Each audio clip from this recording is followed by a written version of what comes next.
അതെ, എല്ലാവർക്കും ഒരു സന്തോഷ വാർത്തയുണ്ട്. ഇന്നലെ ഞാൻ എന്റെ വീഡിയോ ഇട്ട് കഴിഞ്ഞപ്പോഴത്തേക്കിനും എന്റെ മമ്മീനെ നേരത്തെ ട്രീറ്റ് ചെയ്തുകൊണ്ടിരുന്ന സന്തുല ഹോസ്പിറ്റൽ കൂത്താട്ടുകുളത്തെ ഒരു ഡോക്ടർ അത് കണ്ടിട്ട് രാത്രി 9:30 മണിയായപ്പോൾ മമ്മിയുടെ ഇത് കാണാനായിട്ട് ഇവിടെ വന്നു. എന്നിട്ട് എന്റെ ഡിസ്ചാർജ് സമ്മറിയും കംപ്ലീറ്റ് മെഡിക്കേഷനും കണ്ടിട്ട് പുള്ളി ഒരു ചെറിയ മാറ്റങ്ങൾ നടത്തി.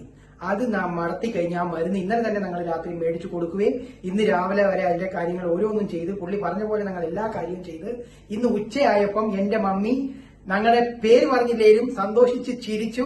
വീട്ടിൽ വന്ന വേറെ ഒരു മമ്മിയുടെ സ്വന്തം അനിയത്തിനെ റെക്കഗ്നൈസ് ചെയ്ത് പറഞ്ഞു, ചായ വേണമെന്ന് പറഞ്ഞു. അങ്ങനെ പല കാര്യങ്ങളും പറഞ്ഞ് വളരെ സന്തോഷിപ്പിച്ചു.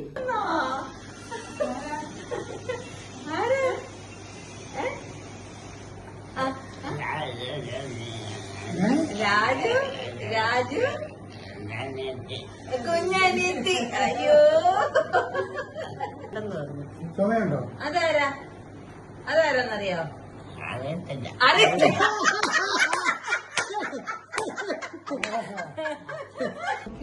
Hello hello,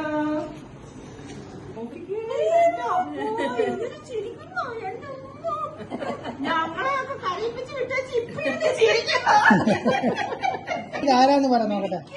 ആരായത്? ആരാ ഇപ്പൊ പറഞ്ഞേ?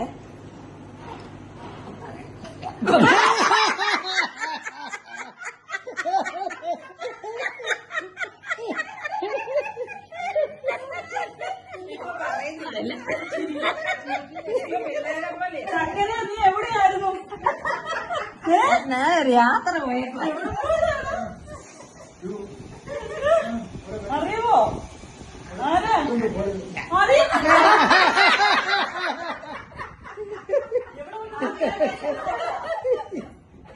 അത് മാത്രം പറയാൻ വിചാരമുണ്ട്. അറിയത്തില്ല.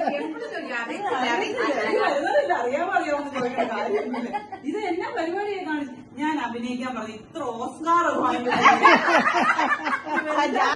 അപ്പോൾ ഞാൻ ഓർക്കുന്ന ഈ മാർസിവ ഹോസ്പിറ്റൽക്കാർ തന്ന മരുന്ന് മമ്മീനെ കടത്തി കൊല്ലാനുള്ള പരിപാടിക്കുള്ള മരുന്നാണ് തന്നിരിക്കുന്നത്. അത് ഞാൻ രണ്ടാമത് അയച്ച മെയിലിന് ഇതുവരെ ഒരു റിപ്ലൈ കിട്ടിയിട്ടില്ല. ഇതുപോലത്തെ അനുഭവങ്ങൾ നിങ്ങൾക്ക് പല പേർക്കും കാണും. സൂക്ഷിച്ചാൽ നിങ്ങൾ ആരും ദുഃഖിക്കണ്ട.